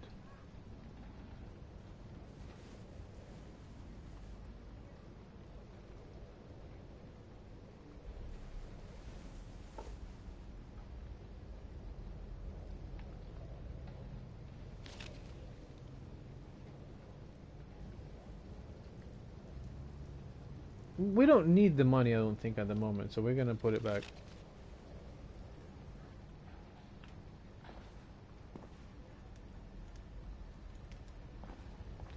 But maybe there's something in the fridge. But then again, does Ralph really need money? I don't know. This door is unavailable to us to use. Gonna head upstairs.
Maybe the laundromat, we can try again to maybe get some clothes.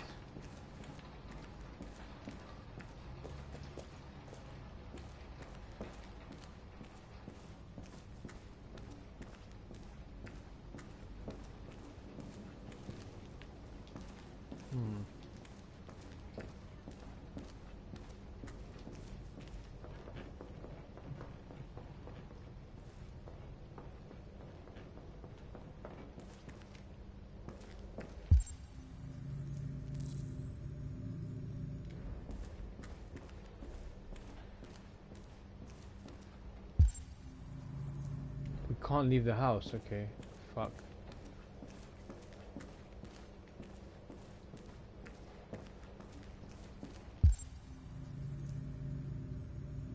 So we need to find new clothes, but we can't leave the house.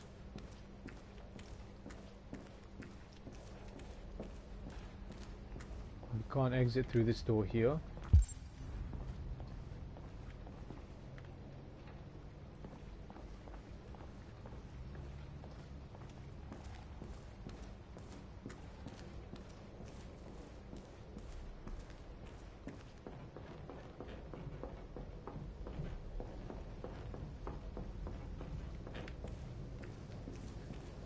This has remained closed the whole time, so I'm guessing that's probably where Ralph is.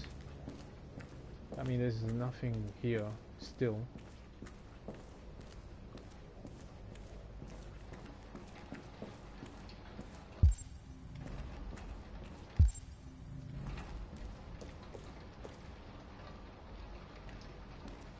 It's definitely like pointing us in the direction of the laundromat, so maybe I'm just gonna wait for Alice to wake up.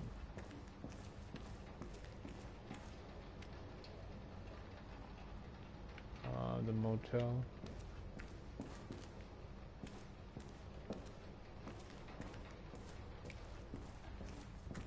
Oh, hold on.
Select new hair color: blonde, white, black, or finish. Oh, okay. Okay, finish. For a second, I thought it was finish with the two ends, but no. Blonde, white, black.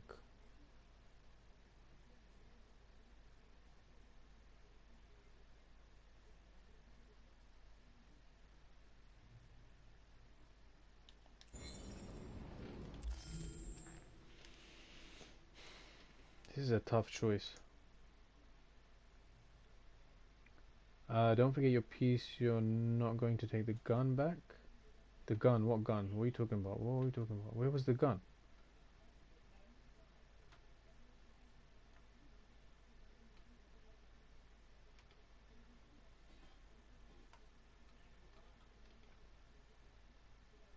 Black is too similar to brown. On the dresser, you put it on the dresser as you wish. Oh shit! I didn't even. I'm glad I checked the chat. I guess black is similar to what she has at the moment. So if we want disguise, we either want white or blonde. White would seem kind of very JRPG-y. Blonde, yeah, I think blonde is a good shout, guys. Stoofy and Dragon Jones. That was easy. Oh, okay, so we can see the options. Blonde. Let's see brown. See black.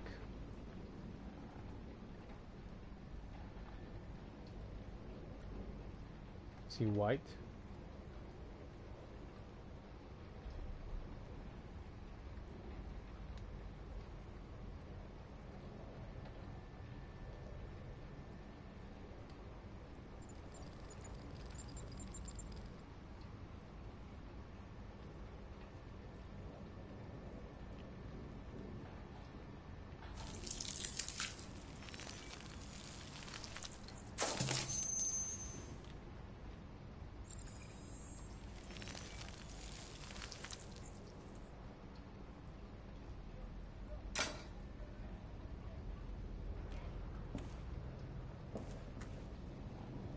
I didn't even notice that we, you know, put the freaking gun. Oh no no no no no no no no! Don't move away just yet. All right, that's all for now. Free to go. You've got officers sweeping the neighborhood in case anybody saw anything. Okay, well let me know if they turn anything up. What are you gonna do with that? I have no idea.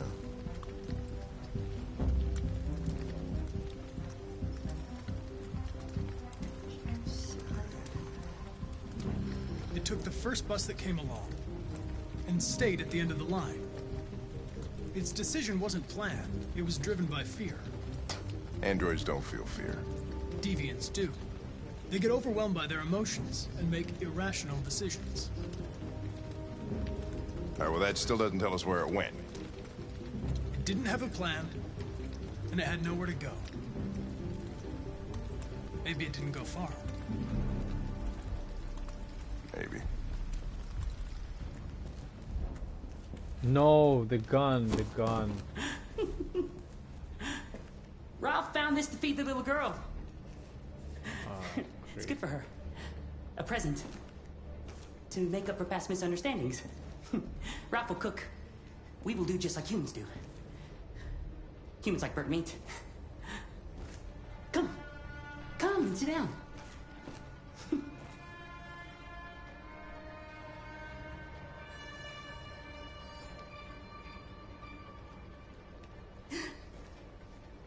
That's better.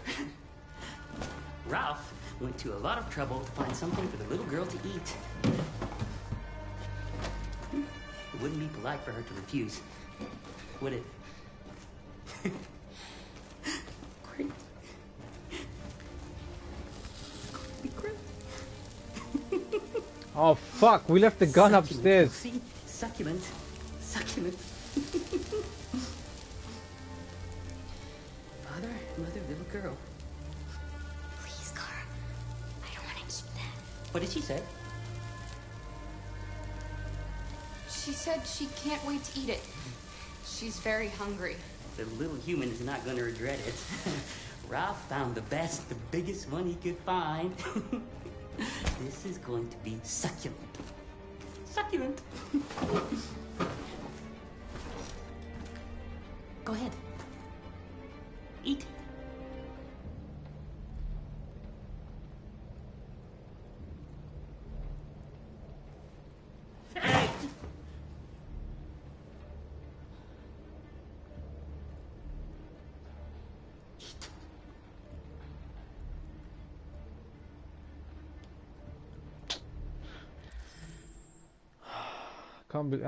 The gun, and there was one other thing. There was the shower rail thing that we could have moved, but I thought to go get the gun first. But in trying to go get the gun first, we ended up in a cutscene and then ending up back downstairs. We're going to stand up now. And we're going to leave, Ralph. No. No, you're not going to leave. Not until Ralph says so.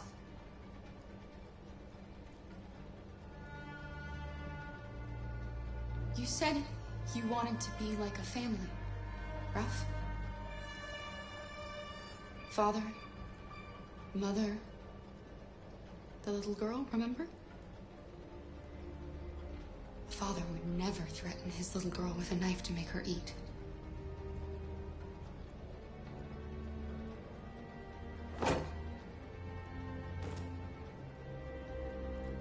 Ralph went to a lot of trouble. That's why he just wanted the little girl to eat. But Ralph is not bad. No, not bad. Then let us go. Anybody home? There's blue blood on the fence. I know another android was here. Oh wow, switcheroo. So we are playing as Connor now. So where's our allegiance gonna lie?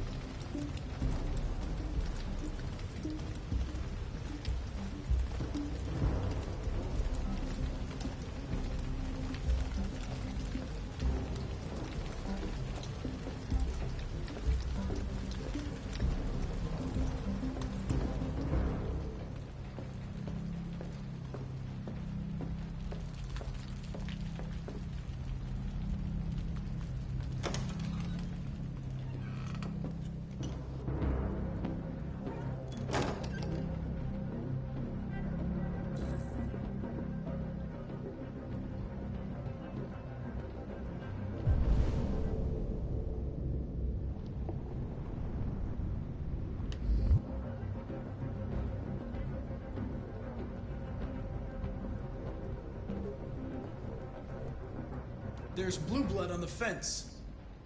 I know another android was here. Ralph scratched himself coming through. That's Ralph's blood.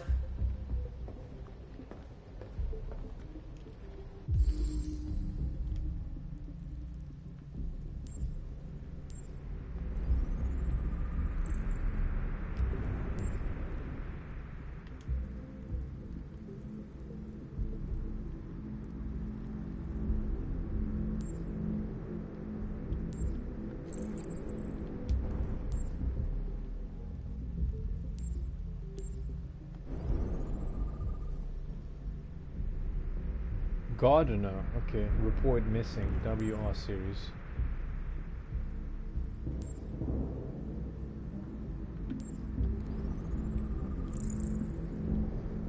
Signs of software instability, probability of self-destruction moderate.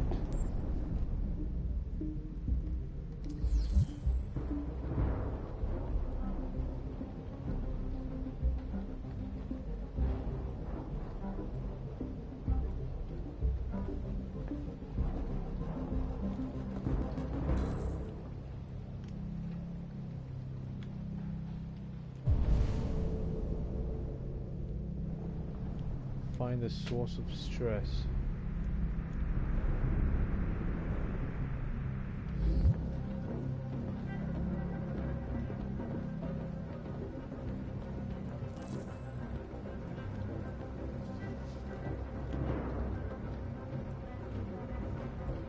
Are there any other androids here? Other androids? No. Ralph is alone.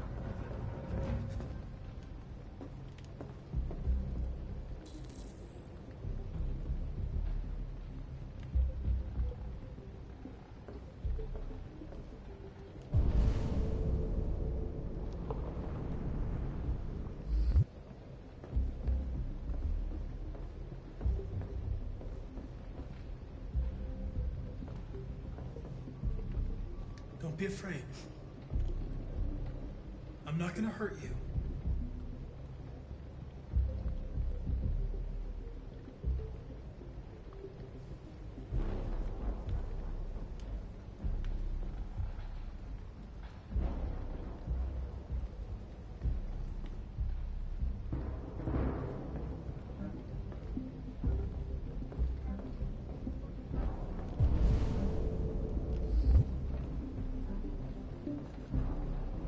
I'm looking for an AX-400. Have you seen it? Ralph's seen nobody. Connor, what the hell you doing in there? Coming, Lieutenant!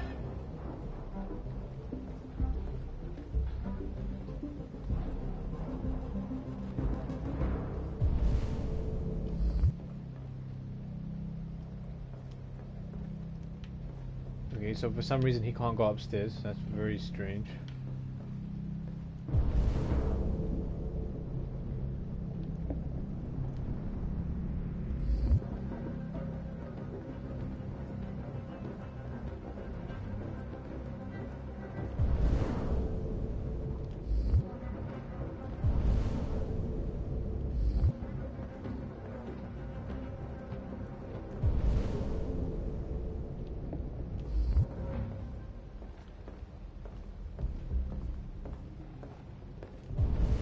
So he seems to be getting more stressed out the closer we get to the stairs.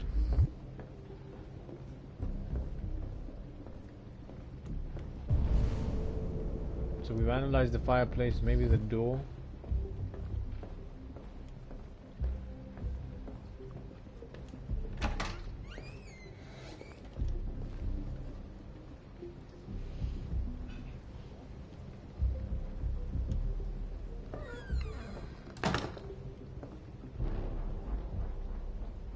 Okay, so nothing in there. Strange.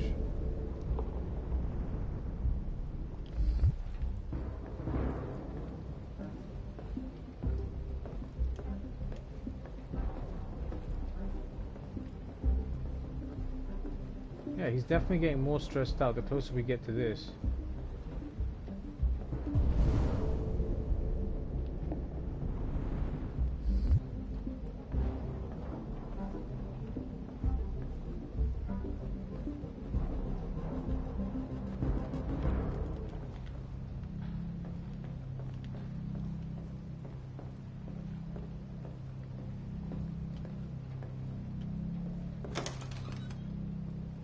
Connor, what the fuck are you doing? Did you find something?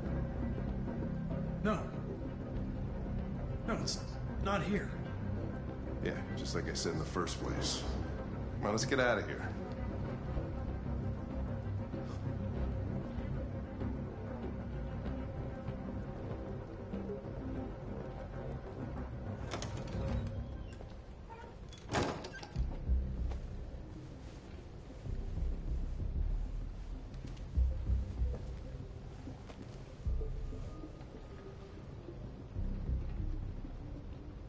Thanks.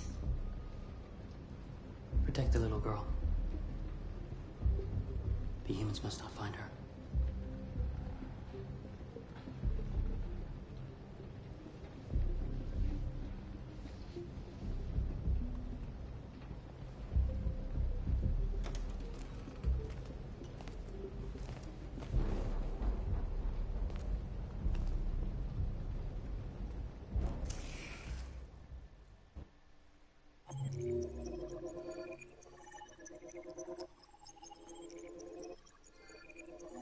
So the bronze trophy is called Run Kara Run, and this is, whoa, it's a pretty huge flowchart we have here.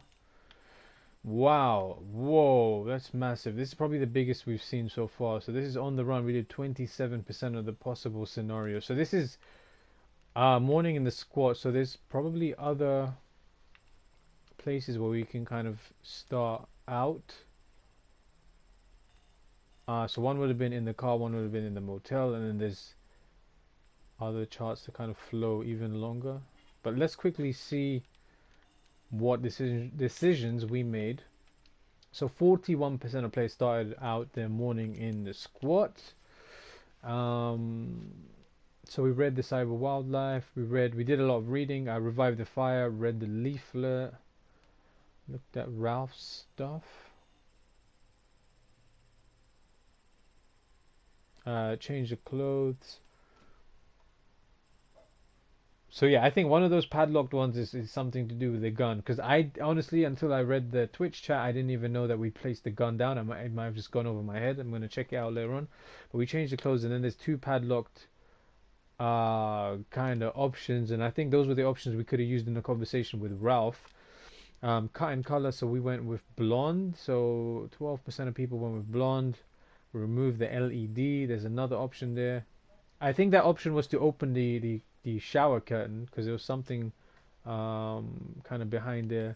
Then we go downstairs. The police arrived in 41% of cases. It's kind of a it's kind of a given in this flowchart anyway. Connor investigates the squad. We enter the squad, interrogate the squad android. The squad android keeps quiet, and then there's this whole situation here. We check the kitchen, check the fireplace. Hank commands Connor. Squad android disappears. And then Car and Alice are undiscovered in the squad, which is 6%. And then there's a whole nother scenario here where I'm guessing where we could have found them. And then that branches off into this whole situation here. So I'm kind of glad we didn't find them. We're with the 6%. Ralph was stable enough to kind of let us hide. And I really didn't want Connor to find them. So yeah, we had some interesting decisions. But I think, yes, this is how our story is unwinding so far. And I think this is a good place to call it. So if you're watching this on the YouTubes, I just want to say thank you for giving me a bite-sized chunk of your day, wherever or whenever you're watching this. On the YouTubes, and since you're on there, know that I'm currently moving along the path towards 100 subscribers. So I ask, would you kindly subscribe and hit the notification bell on YouTube? And if you liked what you saw, click me a thumbs up. And hey, whilst you're doing all that, you might as well leave me a comment with your thoughts below. I'd love to hear from you, and be sure to check out the notes in the description of this video. I look forward to you joining me again.